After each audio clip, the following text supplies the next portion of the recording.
Today, we're diving into something huge that's happening all over the globe, this quest to build borders in the digital world. It's called data localization, and trust me, it affects everything from your bank account to your social media. So let's get right into it. Just think about that for a second. Every time you use a payment app, every online order you make, even your private health records, imagine all of that information being required to stay right here inside your own country. This isn't just some sci-fi idea, it's the very real world of data localization. So this leads us to a pretty simple core idea.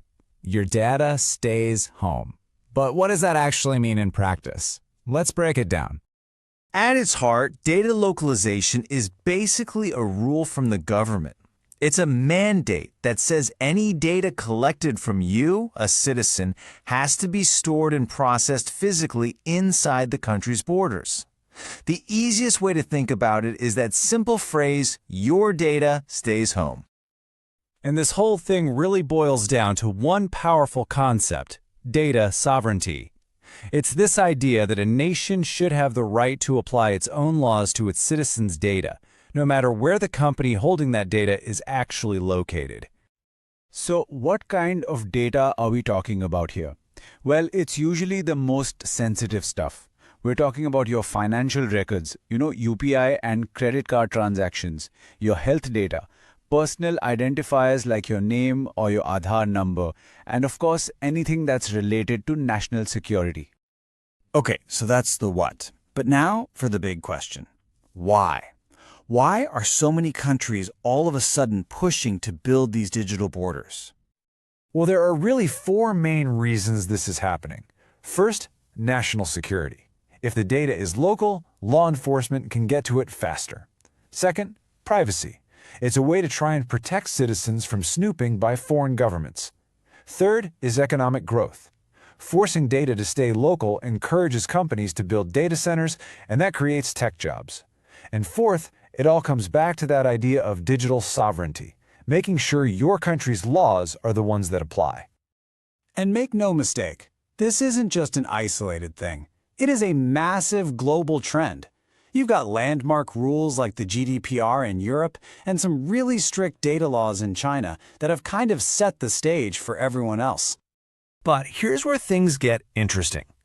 Data localization isn't just a simple on or off switch. It comes in different levels of strictness. You can almost think of them as three different flavors. All right, let's look at how these three models stack up. On one extreme, you have full localization. This is the most stringent. Think Russia. It means all data has to stay inside the country. End of story. In the middle, you have partial localization. This is more flexible. India's rule for payments data is a good example. A copy has to be stored locally, but the data can be processed somewhere else.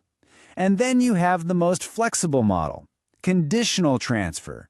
This is what you see with the EU's GDPR and India's newer DPDP Act. It says, sure, data can move, but only to specific government-approved, trusted countries.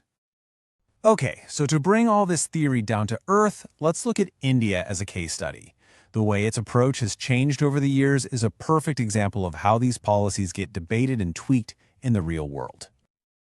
India's journey with this didn't just start yesterday. It goes way back.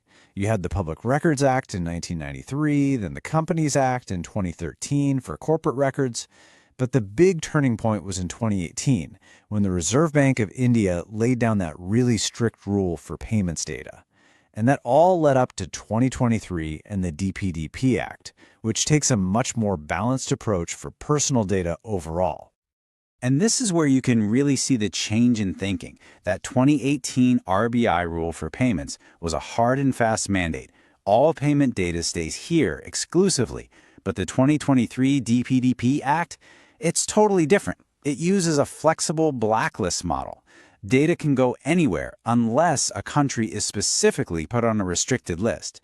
That's a huge philosophical shift. So, after that whole journey, where is India now? Well, it seems to be aiming for a middle path, one that tries to balance protecting its citizens' privacy with making sure the economy can keep growing. So what does this path forward look like? It's really a 5-part strategy. 1. Focus only on localizing the most critical data. 2. Create a clear, trusted countries list so everyone knows where data can flow. 3. Let specific sectors, like banking, keep their own stricter rules if they need them. 4. Invest in building up the local data centers to actually handle all this. And 5. Try to align with global standards like GDPR to make doing business internationally a little smoother. At the end of the day, what's the goal of all this? It's about trying to hit that sweet spot, protecting people's privacy without completely shutting down business innovation or the global cooperation that our digital world really runs on. Which leaves us with a really fundamental question that, honestly, every country is wrestling with right now. In a world that is more connected than ever before, should our data have a passport? Definitely something to think about.